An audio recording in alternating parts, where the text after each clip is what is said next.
کرتا ہوں قرآن اور حدیث رہنے کے باوجود بھی ہم لوگ فرقوں میں کیوں بدل رہے ہیں، فرقوں میں کیوں بھٹک رہے ہیں؟ بھائی صاحب نے سوال کیا کہ جب ہمارے پاس قرآن اور حدیث ہے تو ہم فرقوں میں کیوں بٹے ہیں؟ اس کا جواب اللہ سبحانہ تعالیٰ دیتے ہیں سورہ عمران میں، سورہ نمبر 3 آیت نمبر 103 میں، وَاعْتَصِمُوا بِحَبْلِ اللَّهِ جَمِيعًا وَلَا تَفَرَّقُوا، کہ آپ اللہ کی رسی کو مضبوطی سے پکڑو اور آپس میں مت بٹو۔ اللہ کی رسی کیا ہے؟ اللہ کی رسی ہے قرآن اور صحیح حدیث۔ اللہ تعالیٰ فرماتے ہیں کہ قرآن اور صحیح حدیث کو مضبوطی سے پکڑو اور آپس میں مت بٹو۔ اللہ تعالیٰ فرماتے ہیں سورہ انعام میں، سورہ نمبر 6 آیت نمبر 159 میں، کہ جو کوئی شخص اپنے دین کو یا اسلام کو فرقوں میں بانٹتا ہے، یا اللہ کے رسول تمہیں اسے کوئی لینا دینا نہیں، اللہ سبحانہ و تعالیٰ ان کا حساب کتاب کریں گے آخرت میں۔ تو فرقے بنانا اسلام میں حرام ہے، فرقے بنانا اسلام میں حرام ہے۔ لیکن افسوس کی بات ہے، ہم معاشرے میں دیکھتے ہیں ساری دنیا میں کہ مسلمان کئی فرقوں میں بٹے ہیں۔ ہم جب پوچھتے مسلمان سے کیا ہے تو کوئی مسلم کہے گا کہ میں حنفی ہوں، کوئی کہے گا میں شافعی ہوں، کوئی حنبلی، کوئی ملکی، کوئی دیوبندی، کوئی بریلوی۔ اللہ کے رسول کیا تھے؟ حنفی تھے، شافعی تھے، حنبلی تھے، ملکی تھے، دیوبندی تھے، بریلوی تھے، کیا تھے؟ اللہ کے رسول مسلم تھے۔ اللہ تعالیٰ فرماتا ہے قرآن مجید میں، سورہ عمران سورہ نمبر 3 آیت نمبر 54 میں، عیسیٰ علیہ السلام وہ مسلم تھے۔ اللہ تعالیٰ فرماتے سورہ عمران میں سورہ نمبر 3 آیت نمبر 67 میں، ابراہیم علیہ السلام مسلم تھے۔ اور جو آیت سے میں نے میرے تقریر کو ختم کیا وہ سورہ فصلت کی آیت تھی، سورہ 41 آیت نمبر 33، وَمَنْ أَحْسَنُ قَوْلًا مِمَّنْ دَعَا إِلَى اللَّهِ وَعَمِلَ صَالِحًا قَالَ إِنَّنِي مِنَ الْمُسْلِمِينَ۔ وہ شخص سب سے بہتر ہے، وہ شخص جو لوگوں کو اللہ کی طرف بلاتا ہے، اچھے اعمال کرتا ہے اور کہتا ہے کہ میں مسلم ہوں۔ تو اگر کوئی شخص آپ سے پوچھے آپ کون ہیں تو سب سے اچھا جواب ہے مسلم۔ افسوس کی بات ہے کہ اکثر لوگ فرقوں میں بٹے ہوئے ہیں اور اپنے اپنے گروہ بناتے ہیں۔ ہم اگر دیکھتے ہیں یہ چاروں ائمہ، امام ابو حنیفہ، امام شافعی، امام احمد بن حنبل، امام مالک، اللہ کی رحمت سب پہ ہو۔ میں چاروں ائمہ کی عزت کرتا ہوں، بڑے عالم تھے، بڑے علماء تھے، عزت کرتا ہوں۔ چاروں علماء نے کہا کہ آپ کو کوئی بھی میرا فتویٰ ملے جو اللہ اور رسول سے ٹکراتا ہے، میرے فتوے کو دیوار پہ مارو۔ یہ چاروں ائمہ جب فتوے دیے، ان نے اپنے تحقیق کے ذریعے فتوے دیے اور یہ کہا کہ آپ کو کوئی بھی میرا فتویٰ ملتا ہے جو اللہ اور رسول سے ٹکراتا ہے، میرے فتوے کو مت مانو۔ ابو حنیفہ نے ایک حنفی مسلک بنانے کے لیے نہیں آئے، امام شافعی ایک شافعی مسلک بنانے کے لیے نہیں آئے، امام مالک ایک ملکی مسلک بنانے کے لیے نہیں آئے، امام احمد بن حنبل ایک حنبلی مسلک بنانے کے لیے نہیں آئے۔ ان نے اپنے تحقیق کے ذریعے اپنے فتوے پیش کیے اور ہمارا فرض ہے کہ ہمیں بات ماننا چاہیے اللہ اور اللہ کے رسول کی۔ اگر مثال کے طور پہ مجھے ایک فتویٰ ملتا ہے جو امام شافعی کا فتویٰ ہے کہ اگر آپ وضو میں ہیں اور کوئی خاتون کا ہاتھ لگتا ہے تو آپ کی وضو ٹوٹ جاتی ہے۔ جب میں صحیح بخاری پڑھتا ہوں وہاں پتہ لگتا ہے محمد صلی اللہ علیہ وسلم نے وضو میں تھے، اپنے بیوی حضرت عائشہ کو چھوا، ان کی وضو نہیں ٹوٹی۔ ابو داؤد میں بھی ہے۔ تو یہ پتہ لگتا ہے مجھے کہ صحیح حدیث کے حساب سے جب انسان وضو میں ہے تو اس کی وضو نہیں ٹوٹتی۔ تو میں کہوں کہ میری وضو اگر خواتین کا ہاتھ لگتا ہے تو وضو نہیں ٹوٹتی. تو میں کہتا ہوں کہ میں پکا شافی ہوں 100%. باقی لوگ کچے شافی ہے 80% شافی ہے, کیونکہ امام شافی نے کہا تھا آپ کو کوئی بھی میرا فتویٰ ملے جو اللہ اور رسول سے ٹکراتا ہے میرے فتوے کو دیوار پہ مارو. تو میں نے اس امام شافی کے فتوے کو دیوار پہ مارا تو پکا شافی ہوا کہ نہیں؟ میری وضو نہیں ٹوٹتی, اسی لیے میں پکا شافی ہوں.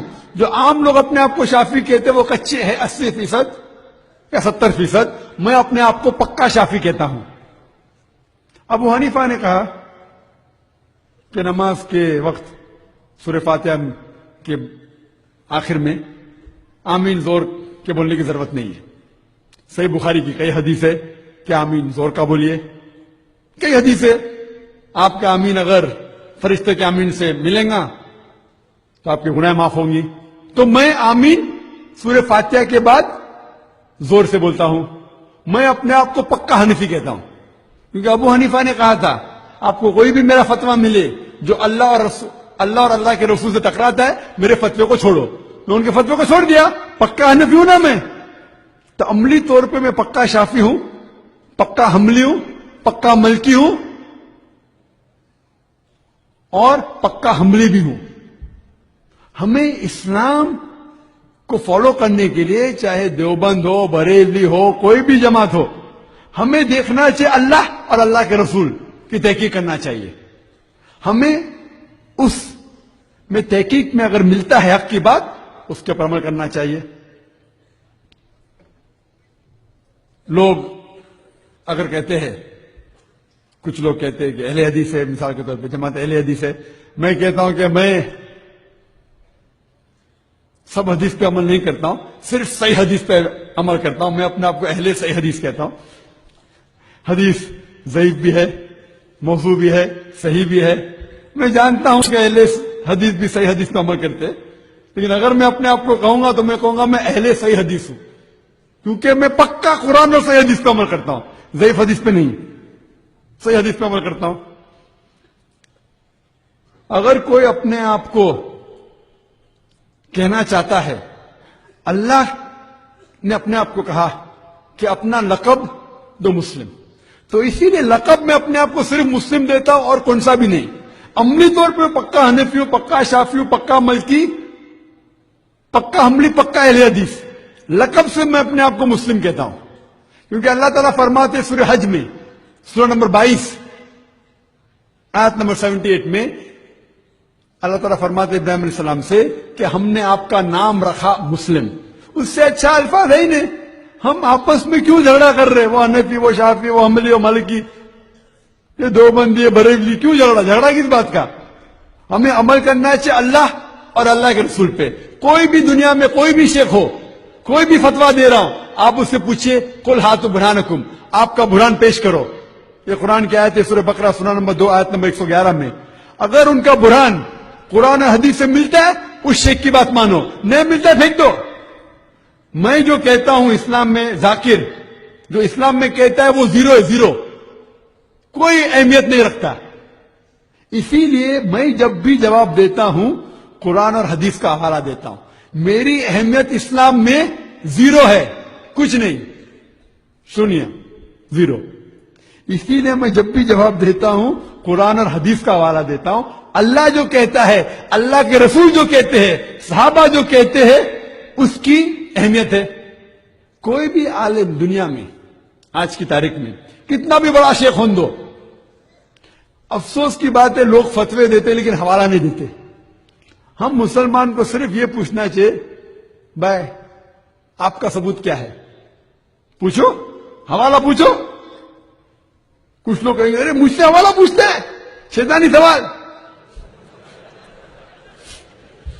جواب نہیں پتا تو بولتے شیطانی سوال. ہمیں عمل کرنا چاہیے اللہ اور اللہ کے رسول پہ. کچھ لوگ مجھ سے کہتے ہیں کہ صحیح حدیث ہے ترمذی کی کہ اللہ کے رسول نے کہا کہ 73 فرقے ہوئیں گے.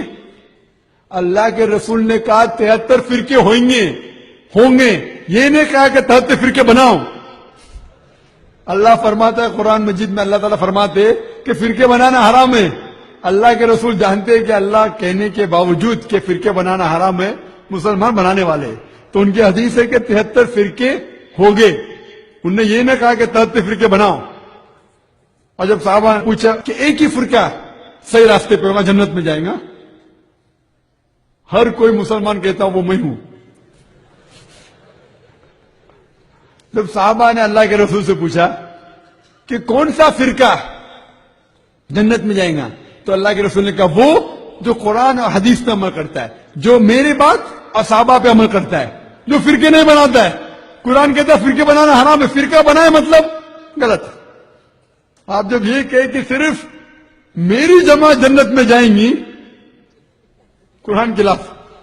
ہاں، صرف وہ جماعت جو اللہ اور رسول کی بات کے اوپر عمل کرتے ہیں، جو فرقے نہیں بناتی ہے. اسی لیے مجھ سے جب کوئی پوچھتا ہے اب کیا ہے، تو میں کہتا ہوں میں مسلم ہوں. عملی طور پہ پکا حنفی ہوں، پکا شافی، پکا حنبلی، پکا مالکی، پکا اہل حدیث. میں چاروں ائمہ کی عزت کرتا ہوں. میرے حساب سے چاروں ماشاءاللہ وہ سلفی تھے، سلفی صالحین کے اوپر عمل کرتے تھے. ایک انسان فتوے دینے کے اوپر غلطی کر سکتا ہے، میں غلطی کر سکتا ہوں، کوئی بھی انسان کر سکتا ہے. اور دیکھے جاؤ تو ان کے باتوں میں 95%، 98%، 99% دیکھے وہ 1% کے لیے ہم جھگڑا کر رہے، گروہ بنا رہے. کہ اسلام میں گروہ بنانا، فرقے بنانے کی اجازت نہیں ہے. اللہ تعالیٰ فرماتے جو بھی کوئی فرقہ بناتا ہے وہ حرام ہے. تو ہم مسلمان کے اندر آپ دیکھیں گے فرقے کیوں ہیں؟ کیونکہ ہم قرآن کو سمجھ کے نہیں پڑھتے. قرآن پڑھتے عربی میں، ختم کرتے ہیں رمضان میں 1، 2، 3، 4 بار، سمجھتے ہی نہیں. کیا قرآن ختم کریں گے انشاءاللہ ثواب ملے گا، لیکن جب آپ سمجھتے نہیں تو عمل کیسا کریں گے؟ اگر ہر مسلمان قرآن کو سمجھ کے پڑھیں گا تو کوئی بھی شیخ آپ کو گھمائے گا نہیں. کیا ہوتا ہے فتوے میں ہوتا ہے نا، گھماتے، take you for a ride انگریزی میں کہتے ہیں. آپ اگر قرآن مجید کو سمجھ کے پڑھیں گے تو قرآن مجید اللہ تعالیٰ فرماتے سورہ قمر میں، سورہ نمبر 54، چیپٹر 54، آیت نمبر کم از کم 4 جگہ پہ، آیت نمبر 17، آیت نمبر 22، آیت نمبر 32، آیت نمبر 40، وَلَقَدْ يَسَّرْنَا الْقُرْآنَ لِلذِّكْرِ فَهَلْ مِن مُدَّكِرٍ. ہم نے قرآن آپ کو سمجھنے کے لیے آسان بنایا ہے، تو کون اس کے اوپر عمل نہیں کرے گا؟ قرآن آسان ہے، سمجھ کے پڑھو. اگر سمجھ کے پڑھیں گے تو کوئی بھی آپ کو غلط راستے پہ نہیں لے کے جائیں گا. تو ہمیں قرآن اور حدیث کو سمجھ کے پڑھنا چاہیے، اس کے اوپر عمل کرنا چاہیے. آپس میں فرقے بنانا حرام ہے.